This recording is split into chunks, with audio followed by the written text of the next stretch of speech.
Hello friends, welcome back to my channel Angeline Creations. Last video la moti pak recipe போட்டிருந்தேன். நிறைய பேருக்கு அந்த recipe ரொம்ப பிடிச்சிருக்குன்னு சொன்னீங்க. நிச்சயமா ட்ரை பண்ண போறதாவும் சொன்னீங்க. அந்த கமெண்ட்ஸ்லாம் படிக்கும்போது எனக்கு ரொம்பவே ஹாப்பியா இருந்தது.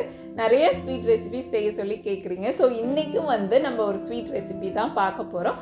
ஒரு ஸ்வீட் பார்க்க போறதுல ஒரு ஸ்வீட் காம்போவே பார்க்க போறோம். இந்த காம்போல என்னென்ன ரெசிபிஸ் இருக்குன்னா காஜு கத்லி அண்ட் மில்க் பேடா. இந்த மில்க் பேடா பேஸை வச்சு எப்படி ஆப்பிள் பேடா பண்ணுறதுன்னு பார்க்கலாம். அதுக்கப்புறமேட்டு நட்ஸ் ரோல் காட்டியிருப்பேன். ஆனால் அந்த நட்ஸ் ரோலோட ரெசிபி இந்த வீடியோவில் இருக்காது. ஏன்னா ஆல்ரெடி நம்ம சேனலில் அந்த ரெசிபியை நான் போஸ்ட் பண்ணியிருக்கேன். அதோட லிங்க் கீழே டிஸ்கிரிப்ஷனில் கொடுக்குறேன். அதுக்கப்புறம் தீபாவளினாவே நம்ம வீட்டில் ட்ரெடிஷ்னலான நிறைய ஸ்வீட்ஸ்லாம் நம்ம செய்வோம். ஒரு தடவை வித்தியாசமாக இந்த மாதிரி ஸ்வீட்ஸ் எல்லாம் நீங்கள் செஞ்சு பாருங்கள். நிச்சயமாக உங்கள் வீட்டில் இருக்கவங்க எல்லாருக்குமே ரொம்ப பிடிக்கும். சிலர் தீபாவளிக்கு ஸ்வீட்ஸ் கடையில் வாங்குவீங்க. கடையில் வாங்கினா அதோட ப்ரைஸும் அதிகமாக தான் இருக்கும், குவாலிட்டியும் எப்படி இருக்குன்னு தெரியாது. பட் வீட்லேயே நம்ம சொந்தமாக ஒரு ஸ்வீட்டை செஞ்சு அதை நமக்கு அன்பானவங்களுக்கு கொடுக்கும் போது அதோட ஹாப்பினஸை நிச்சயமாக நீங்கள் ஃபீல் பண்ணிங்கன்னா அது உங்களுக்கு ரொம்ப ரொம்ப கிரேட்டான டேவாக இருக்கும். ஸோ இன்றைக்கி வீடியோவில் ஒரு ஸ்வீட் பாக்ஸ் எப்படி ரெடி பண்ணுறதுங்கிறத வீடியோக்குள்ளே பார்க்கலாம் வாங்க. வீடியோ பார்க்குறதுக்கு முன்னாடி நம்மளோட சேனலை இப்போ தான் நீங்கள் ஃபஸ்ட் டைமாக பார்க்குறதா இருந்தால் இந்த வீடியோவுக்கு கீழே இருக்க ரெட் கலர் சப்ஸ்கிரைப் பட்டனை ப்ரெஸ் பண்ணிக்கோங்க. பக்கத்துலேயே இருக்கிற பெல் ஐக்கானையும் கிளிக் பண்ணிக்கோங்க. அப்போ தான் என்னோடய வீடியோஸோட நோட்டிஃபிகேஷன்லாம் உங்களுக்கு வரும். இப்போ வாங்க வீடியோக்குள்ளே போகலாம். காஜு கத்லி செய்கிறதுக்கு ஒரு பேனில் 200 கிராம் முந்திரி எடுத்து அதை நல்லா ட்ரை ரோஸ்ட் பண்ணிக்கோங்க. இந்த ட்ரை ரோஸ்ட் பண்ண முந்திரி கொஞ்சம் ஆறின பிறகு ஒரு மிக்சி ஜாரில் போட்டுட்டு எல்லா முந்திரியும் போடாமல் கொஞ்சமாக எடுத்து போட்டு ஃபைனாக பவுடர் பண்ணிக்கலாம். இந்த பவுடரை கொஞ்சம் ஜலிச்சுக்கிறேன். ஏன்னா பெரிய முந்திரி பீசஸ் ஏதாவது இருந்ததுன்னா அதை எடுத்து திரும்ப மிக்சி ஜாரில் போட்டு இன்னும் கொஞ்சம் முந்திரி சேர்த்து அரைக்கணும். இதே மாதிரி ப்ராசஸை ரிப்பீட் பண்ணி நம்ம வறுத்து வச்சுருந்தா எல்லா முந்திரியும் அரைச்சி எடுத்துக்கிறோம். அரைக்கும் போது ரொம்ப ஸ்பீட் வச்சிடக்கூடாது. ஆன் அண்ட் ஆஃப் பண்ணி இந்த மாதிரி நல்லா நைஸாக பவுடர் பண்ணி எடுத்துடணும். அதுக்கப்புறம் ஒரு பேனில் 180 கிராம்ஸ் சர்க்கரை சேர்த்துருக்கேன். இந்த சர்க்கரையை நல்லா மூழ்கிற அளவுக்கு தண்ணி ஊற்றிக்கலாம். தண்ணி ஊற்றி இந்த சர்க்கரை ஃபுல்லாக டிசால்வ் ஆகி நல்லா கொதிக்கட்டும். ஒரு 5 மினிட்ஸ் நல்லா கொதித்த பிறகு சர்க்கரை நல்லா பிசு பிசுப்பாக வரும். அரை கம்பி பதம், இந்த அரை கம்பி பதம் வர வரைக்கும் கொஞ்சம் வெயிட் பண்ணுங்கள். இந்த மாதிரி அரை கம்பி பதம் வந்த பிறகு தான் நம்ம நம்மளோட அந்த முந்திரி பவுடரை ஆட் பண்ணணும்.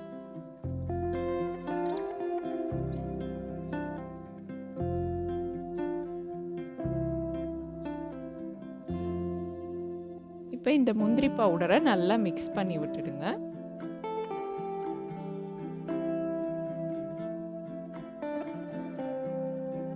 இது நல்லா கொதிச்சு நல்லா ஃபுல்லாக ரெடியூஸ் ஆகணும். நம்ம போட்ட அந்த முந்திரி பேஸ்ட்டும் சர்க்கரையும் நல்லா ஒன்றா சேர்ந்து பிளெண்ட் ஆகி நல்லா ஒன்றா திக்காக ஆகி வரும். அது வரைக்கும் கொஞ்சம் வெயிட் பண்ணலாம். விருப்பம் இருந்தால் இதில் ஏலக்காய் பவுடர் சேர்க்கலாம். பட் நான் எதுவுமே சேர்க்கல. இது அப்படியே நல்லாயிருக்கும். கொஞ்சம் ஆற வச்சு ஊற்றிட்டு நம்ம கையில் நெய் தொட்டு பார்த்திங்கன்னா ஒரு பால் மாதிரி உருட்டை வரும். அந்த மாதிரி பதம் வந்துருச்சுன்னா நம்மளோட முந்திரி கேக் ரெடி ஆயிடுச்சு அப்படின்னு சொல்லி அர்த்தம். ஜஸ்ட் ஒரு 2 செகண்ட்ஸ் நான் மிக்ஸ் பண்ணுறேன். கரெக்டாக இருக்கும். ஸ்டவ்வை சுவிட்ச் ஆஃப் பண்ணிவிட்டு இதை ஒரு பட்டர் பேப்பரில் ஆல்ரெடி கீ கொஞ்சம் தடவி வச்சுருக்கேன், அதில் ஊற்றிடலாம்.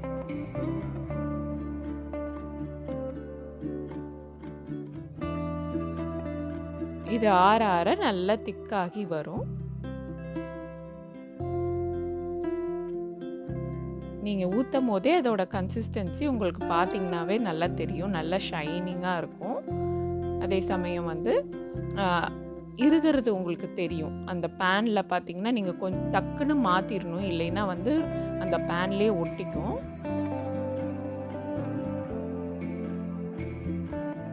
இப்போ மேலெல்லாம் இந்த மாதிரி ரோலிங் பின் வச்சு சமமாக பண்ணிக்கிட்டிங்கன்னா நம்ம பீசஸ் கட் பண்ணுறதுக்கு கரெக்டாக இருக்கும்.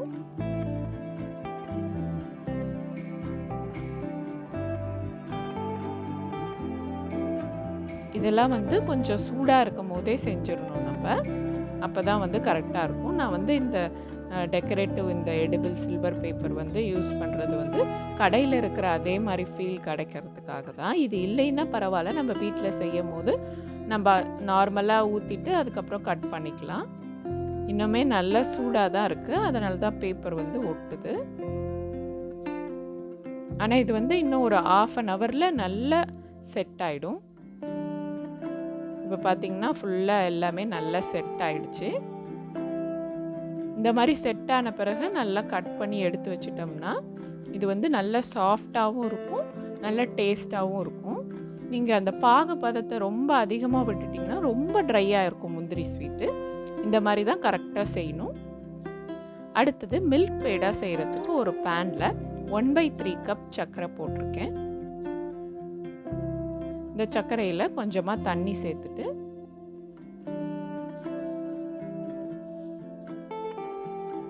இதை நார்மலாக கொதிக்க வச்சா போதும்.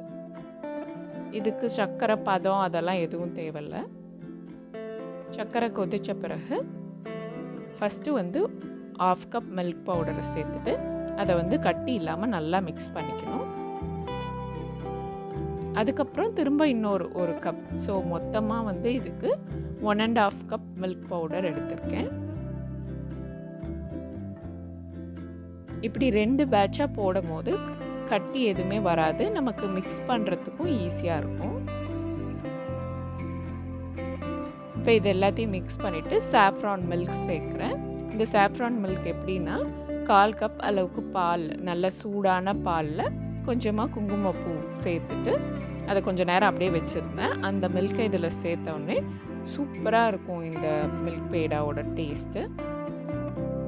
இப்போ இது நல்லா திக்காகி வரும். மொத்தமாக 4 ஸ்பூன் நெய் இந்த டிஷ்க்கு தேவை. ஃபஸ்ட்டு ஒரு 2 ஸ்பூன் விட்டுறணும் நல்லா திக்கான பிறகு. அதுக்கப்புறம் கடைசியாக 2 ஸ்பூன் விட்டிங்கன்னா அந்த எட்ஜஸ் எல்லாம் நல்லா ஒன்றா சேர்ந்து உருண்டு வந்துடும். இப்போ பேனில் எவ்வளோ வந்து பேடா ஒட்டி இருக்கு, பட் கடைசியில் அந்த நெய் சேர்த்த உடனே எல்லாம் ஒன்றா சேர்ந்து நல்ல ஒரு டோ கன்சிஸ்டன்சியில் வந்துடும். இப்போ பாருங்கள், இப்போ நம்மளோட மில்க் பேடா வந்து ரெடி ஆயிடுச்சு. ஒரு பவுலில் நல்ல நெய் தடவிட்டு இந்த பேடாவை அதில் மாற்றிடுங்க. ஃபஸ்ட்டு வந்து இந்த பேடா பேஸை வச்சு ஆப்பிள் பேடா எப்படி செய்கிறதுன்னு பார்த்துக்கலாம். ஒரு சின்ன பீஸ் எடுத்து நல்லா பால் மாதிரி உருட்டிட்டு லவங்கம் இருக்குல்ல அதை எடுத்து நம்ம மேலே சொருகிட்டு இதை வந்து டெக்கரேட் பண்ண போகிறோம். ஃபுட் கலர் வந்து கடையில் இருக்கிற மாதிரி வேணும்னா இந்த மாதிரி ரெட் கலர் ஃபுட் கலர் வந்து அப்ளை பண்ணலாம். நம்ம வந்து இதை அப்ளை பண்ணாமல் அப்படியேவும் கூட ஆப்பிள் பேடா மாதிரி செஞ்சு சாப்பிட்லாம். இப்படி தான் வந்து கடையில் கொடுப்பாங்க. அவ்வளோதான், ஆப்பிள் பேடா ரெடி ஆயிடுச்சு. அடுத்து அதே பேடா பேஸில் நம்ம இந்த மாதிரி ஒரு ரோலிங் பின்னில் தேய்ச்சிட்டு குக்கி கட்டர் வச்சு ரவுண்ட் ஷேப்பில் கட் பண்ணி எடுத்துக்க போகிறோம். இதுதான் வந்து மில்க் பேடா. கடையிலையும் பார்த்தீங்கன்னா ஒரு பேடா பேஸ் செஞ்சுட்டு அதில் வந்து வெரைட்டியாக பண்ணுவாங்க. இப்போ நான் ஆப்பிள் ஷேப் பண்ண மாதிரி ஸ்ட்ராபெரி, வாட்டர்மெலன்னு டிஃப்ரெண்ட்டாக பண்ணியிருப்பாங்க. இந்த மில்க் பேடாவில் நான் வந்து கொஞ்சம் பிஸ்தாவும் கொஞ்சோண்டு குங்குமப்பூவும் ஆட் பண்ணுறேன். பார்க்குறதுக்கு நல்லா அழகாக இருக்கும். இப்போ இந்த மாதிரி நீங்கள் செய்யும் போது இந்த ஸ்வீட் பாக்ஸை ரொம்பவே ஈஸியாக நீங்கள் வந்து ரெடி பண்ணிடலாம். அடுத்து வந்து இந்த நட்ஸ் ரோலில் வந்து நல்லா ரோல் பண்ணி வச்சுருக்கேன். இந்த நட்ஸ் ரோல் வீடியோ வந்து நான் ஆல்ரெடி போட்டிருக்கேன். இதில் வந்து சர்க்கரை எதுவுமே சேர்க்கறது கிடையாது, வெறும் பேரிச்சம்பழம் நட்ஸ் வச்சு செய்கிறது தான். இதோட ரெசிபி வந்து நான் ஆல்ரெடி ஷேர் பண்ணியிருக்கேன். அந்த லிங்க்கில் நீங்கள் போய் கிளிக் பண்ணி பார்க்கலாம்.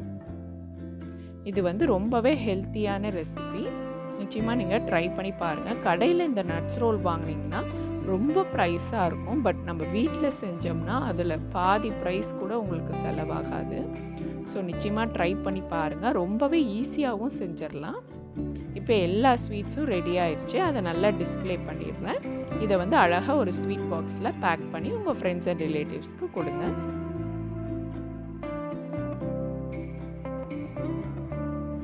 என்ன ஃப்ரெண்ட்ஸ், இந்த சூப்பரான ஸ்வீட் காம்போ உங்கள் எல்லாருக்குமே ரொம்ப பிடிச்சிருக்கும்னு நினைக்கிறேன். நிச்சயமாக இந்த ரெசிபியை நீங்கள் ட்ரை பண்ணி பாருங்கள். இந்த ஸ்வீட்ஸ்லாம் செஞ்சுட்டு இதை அழகாக ஒரு பாக்ஸில் பேக் பண்ணி இதை வந்து உங்கள் ஃப்ரெண்ட்ஸ் ரிலேட்டிவ்ஸ்க்கெலாம் கொடுத்தீங்கன்னா கண்டிப்பாக கேட்பாங்க, இந்த ஸ்வீட்ஸ்லாம் நீங்கள் எந்த கடையில் வாங்கினீங்கன்னு சொல்லி கேட்பாங்க. அந்த அளவுக்கு இந்த ஸ்வீட்ஸ்லாம் ரொம்பவே சூப்பராக இருக்கும். அதுவும் அந்த காஜு கத்லி பார்த்திங்கன்னா கடையில் விற்கிற எக்ஸாக்ட் டேஸ்ட் இருக்கும். ஸோ நிச்சயமாக இந்த ரெசிபீஸை உங்கள் வீட்டில் ட்ரை பண்ணி பாருங்கள். எப்படி வந்ததுன்னு கமெண்ட் செக்ஷனில் சொல்லுங்கள். இந்த வீடியோ உங்களுக்கு பிடிச்சதுன்னா லைக் பண்ணுங்கள், கமெண்ட் பண்ணுங்கள், ஷேர் பண்ணுங்கள். மறக்காமல் ஏஞ்சலின் கிரியேஷன்ஸ் சேனலுக்கு சப்ஸ்கிரைப் பண்ணுங்கள். தேங்க்ஸ் ஃபார் வாட்சிங்.